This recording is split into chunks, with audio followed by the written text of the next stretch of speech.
আপনি যদি একজন ল্যাপটপ বা কম্পিউটার ইউজারকারী হয়ে থাকেন তাহলে আজকের এই টিপসটা আপনার জন্য অনেক বেশি হেল্পফুল হতে চলেছে।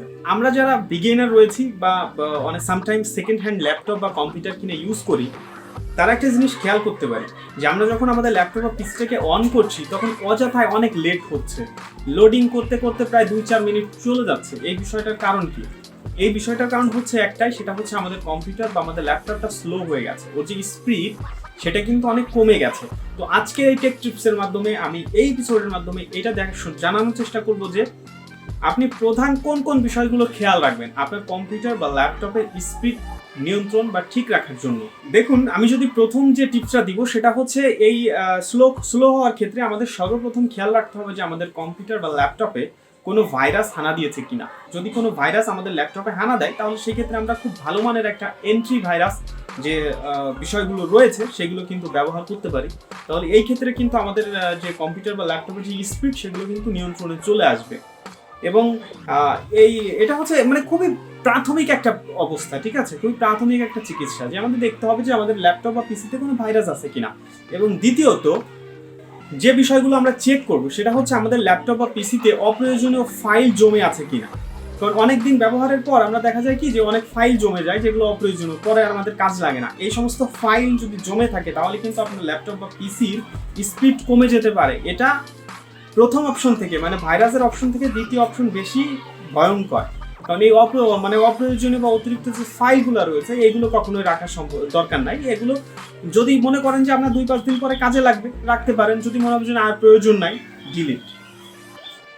তো দ্বিতীয় বিষয় থেকে তৃতীয় যে টিপসটা আমি দিব এটা আরও খুব বেশি জরুরি, কারণ কম্পিউটারের হার্ডওয়্যার যদি খুব বেশি ভরে যায় তাহলে কিন্তু আপনার যে কম্পিউটারের স্পিড নিঃসন্দেহেই কমে যাবে ভাই। মানে একটা গবেষণায় বলছে, যারা এই বিষয়ে স্পেশালিস্ট তারা জানাইছে যে হার্ড ডিস্কে যদি 85%-এর বেশি ফুল হয়ে যায়, তো এই যে আপনার কম্পিউটার বা ল্যাপটপের যে স্লো হয়ে যাওয়া এটার 50%ই কিন্তু ওই হার্ড ডিস্কের মেমোরির উপরে নির্ভর করে। তার মানে আপনার হার্ড ডিস্ক যদি ধরেন যে 85% প্লাস ফুল, তাহলে বুঝবেন যে আপনার কম্পিউটার যতটুকু স্লো রয়েছে এর 50%ই হার্ড ডিস্কের কারণে। সো হার্ড ডিস্ক সবসময় খালি রাখার চেষ্টা করবেন, পরিচ্ছন্ন রাখার চেষ্টা করবেন। এই হার্ড ডিস্ক কিন্তু মানে এই কম্পিউটার বা ল্যাপটপের স্পিড বাড়ানোর কমানোর ক্ষেত্রে বিকল্প নাই।